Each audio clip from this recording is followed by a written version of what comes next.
नमस्कार मित्र आणि मैत्रिणींनो. आजच्या कथेचं नाव आहे आईबापाने प्रेमविवाहाला विरोध केला म्हणून मुलगा घर जावई बनला. पण तोच मुलगा आईबापाला रस्त्यावर भीक मागताना दिसला तेव्हा, अरे शशांक, एकदा आमचं ऐकून तरी घे.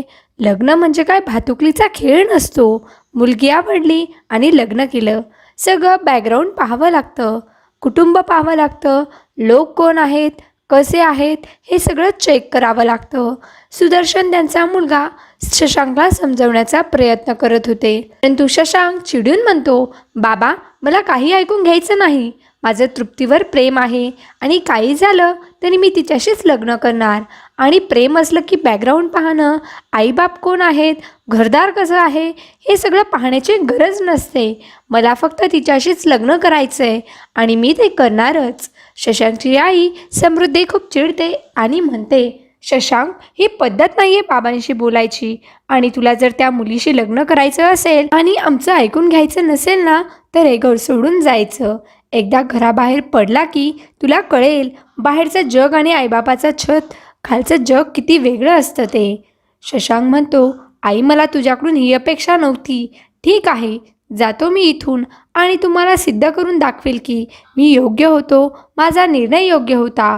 असं म्हणून शशांक रागाने त्याची बॅग भरतो आणि घर सोडून निघून जातो. सुदर्शन, समृद्धी या दोघांना खूप वाईट वाटतं. आपला मुलगा आपल्या इच्छेविरुद्ध लग्न करणार, तो घर सोडून गेला आहे म्हणून ते दुःखी होतात. पण एक दिवस त्याला त्याची चूक समजेल आणि तो परत येईल असाही त्यांना विश्वास असतो. या घटनेला पाहता पाहता 6 महिने उलटून जातात. या 6 महिन्याच्या काळात शशांकने आईबाबाला कोणताही संपर्क केलेला नसतो. तो त्यांना भेटायलाही आलेला नसतो. सुदर्शन आणि समृद्धीचाही विचार करतात की नव्या नव्या लग्नाचे दिवस आहेत. एकदा का त्यांना चूक समजली तर येईल तो परत. त्यामुळे त्यांनाही शशांकबद्दल जाणून घेण्याचा प्रयत्न केलेला नसतो. एक दिवस शशांकच्या वाढदिवसानिमित्त सुदर्शन आणि समृद्धी त्यांना दीर्घायुष्य लाभावं, त्यांना सगळं यश मिळावं यासाठी प्रार्थना करायला मंदिरात जात असता. एका सिग्नलवर त्यांची गाडी थांबते. तेवढ्यात बाजूच्या गाडीजवळ एक भिकारी येतो आणि पैसे मागू लागतो. सुदर्शन गाडीबाहेर अशीच नजर टाकतो तेव्हा या भिकाऱ्याला पाहून सुदर्शनला जबर धक्काच बसतो. कारण हा भिकारी दुसरा तिसरा कोणी नसून सुदर्शनचा मुलगा शशांक असतो. सुदर्शनचा क्षणभर त्याच्या डोळ्यांवर विश्वासच बसत नाही. तो लगेचच गाडीचा दरवाजा उघडून खाली उतरण्याचा प्रयत्न करू लागतो. पण तेवढ्या सिग्नल सुटतो आणि सगळ्या गाड्या पुढे जाऊ लागतात. मागून गाड्यांचा हॉर्न वाजत असल्यामुळे सुदर्शनही गाडी पुढे घेतो. थोडं लांब गेल्यानंतर तो गाडी रस्त्याच्या कडेला लावतो. समृद्धी विचारते, काय झालं सुदर्शन? सुदर्शन विचार करतो, हिला सत्य सांगितलं तर मोठा धक्काच बसेल.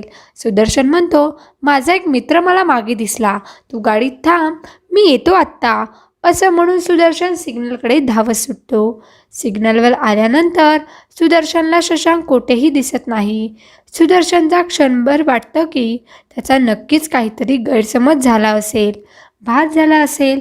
आपला मुलगा इतका शिकलेला, तो असा रस्त्यावर भीक का मागेल, अशा अवस्थेत का दिसेल, असंही त्याला वाटतं. आणि हा विचार करून सुदर्शन गाडीकडे जाऊ लागतो. एवढ्यात त्याला रस्त्याच्या कडेला फुटपाथवर शशांक वडापाव खाताना दिसतो. सुदर्शनचा विश्वासच बसत नाही, पण हा त्याचा मुलगा शशांकच असतो. सुदर्शन लगेच शशांकजवळ धावत येतो आणि म्हणतो, शशांक, शशांक. शशांक सुदर्शनला पाहून खूप घाबरतो आणि म्हणतो, नाही देणार माझा वडापाव.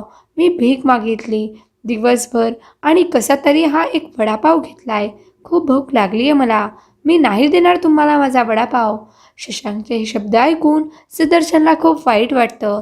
त्याला आठवतं की आपला मुलगा हा मोठ्या मोठ्या हॉटेलशिवाय कधी खात पित नव्हता.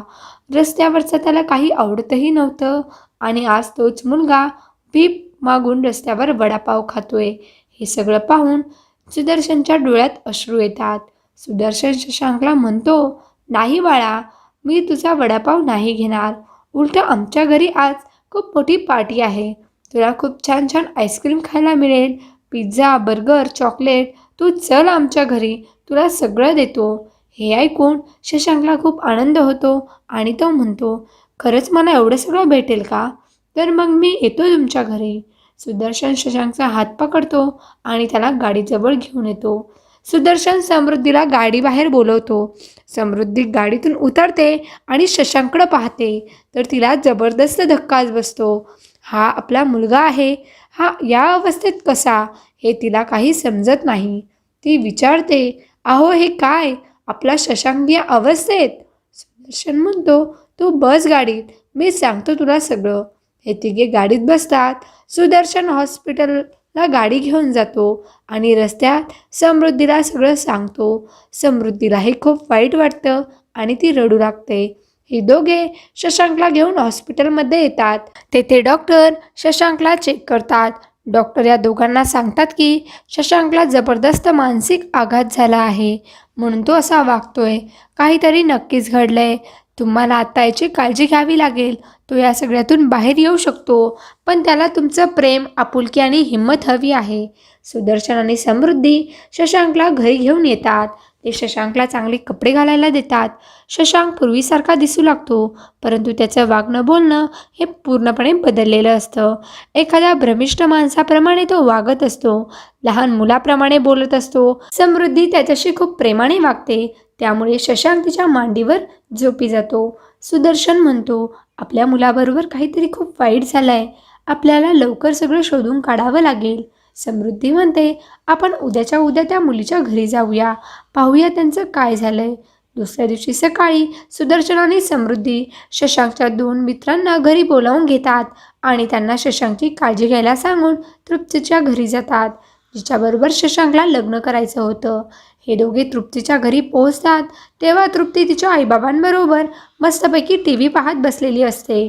सुदर्शन तिला विचारतो, शशांकचं तुझ्यावर प्रेम होतं ना? तुम्ही दोघे लग्न करणार होतात ना? तृप्ती खूप घाबरते. तेवढ्यात तिची आई पुढे येते आणि म्हणते, पोरीला काय विचारतायत?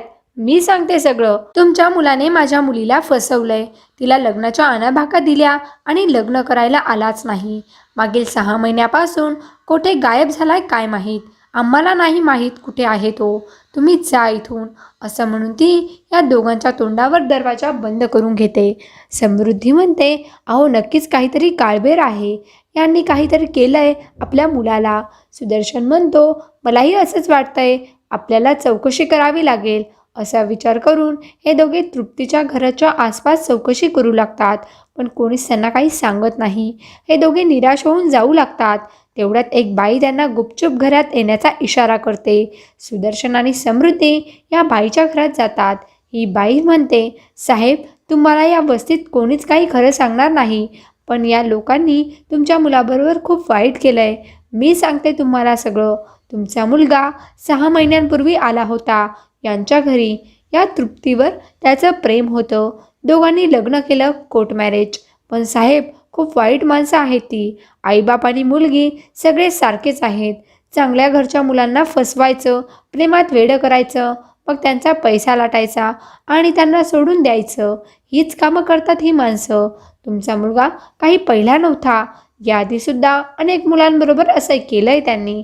फक्त फरक एवढाच की अनेक मुलं तृप्तीला त्यांच्या घरी घेऊन जायची बायको म्हणून, पण तुमचा मुलगा याच्या घरी राहायला आला आणि येथेच त्यांचा डाव फसला. म्हणून त्यांनी सगळ्यांनी वेगवेगळ्या प्रकारे तुमच्या मुलाला त्रास द्यायला सुरुवात केली. त्याच्याकडून घरकाम करून घ्यायचे, बाहेरची कामं करून घ्यायचे, त्याचा छळ करायचे, रात्रंदिवस त्याला टॉर्चर करायचे. 1 महिन्यापूर्वी तो पूर्णपणे वेडसर वागायला लागला आणि त्यानंतर यांनी त्याला घराबाहेर हाकलून दिलं. कोठे असेल काय माहीत तो बिचारा आता. हे सगळं ऐकून सुदर्शन आणि समृद्धीला जबर धक्काच बसतो. आपल्या मुलाबरोबर हे काय घडलं याचा विचार करून दोघांच्याही डोळ्यात पाणी येतं.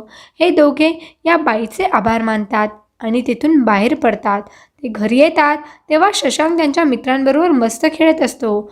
त्याला पाहून या दोघांना बरं वाटतं. सुदर्शन समृद्धीला विचारतो, आता काय करायचं? समृद्धी म्हणते, आपल्याला मुलाला आपण बेस्ट ट्रीटमेंट देऊ. आज ना उद्या तो बरा होईल, पण अशा माणसांना धडा शिकवायला हवा, नाहीतर दुसऱ्या कोणाच्याही आयुष्याचं असंच वाटोळं होईल. सुदर्शन म्हणतो, एकदम बरोबर बोलतेस तू. अशा माणसांना आपल्या समाजात नाही राहू दिलं पाहिजे, त्यांना तुरुंगात धाडायला हवं. सुदर्शन लगेचच पोलीस स्टेशनमध्ये जातो. त्यांच्याकडे तृप्ती आणि तिच्या कुटुंबाविरुद्ध पोलीस पुरावा नसतो. त्यांच्याविरुद्ध साक्ष द्यायलाही कोणी तयार होत नाही. पण सुदर्शन हा एक प्रतिष्ठित व्यक्ती असल्यामुळे पोलीस त्याची मदत करायला तयार होतात.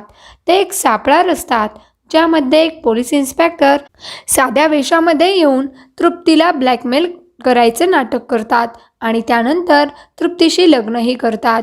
तृप्ती मग त्यांच्याबरोबर जे काही करते यावरून पुढील 2-3 महिन्यांमध्ये पोलीस तृप्ती आणि तिच्या आईबाबांना अटक करतात. त्यांच्या विरुद्ध सगळे पुरावे गोळा करतात आणि या तिघांना जबरदस्त शिक्षा होते. इकडे शशांकला बरा व्हायला जवळपास 1 वर्षाचा वेळ लागतो, पण त्याच्यावर बेस्ट ट्रीटमेंट केली जाते आणि तो पूर्णपणे बरा होतो. तृप्ती आपल्याशी कशी वागली, तिचं कुटुंब कसं वागलं याबद्दल तो सगळं आईबाबांना आणि पोलिसांना सांगतो आणि यानंतर कधीही आईबाबांच्या विरोधात जाणार नाही आणि त्यांचं नेहमी ऐकेल असं वचन तो त्यांना देतो. पुढे शशांकचं एका चांगल्या घराण्यातील मुलीशी लग्न होतं आणि तो सुखाचा संसार करतो. तर दुसरीकडे तृप्ती आणि तिचे आईबाबा हे मात्र आयुष्यभर तुरुंगात खडी फोडत बसतात. तर मैत्रिणींनो आणि मित्रांनो, कशी वाटली आजची कथा नक्कीच कमेंट करून सांगा आणि अशाच नवीन नवीन कथांसाठी व्हिडिओला लाईक करा, शेअर करा आणि चॅनलला सबस्क्राईब करायला विसरू नका. धन्यवाद.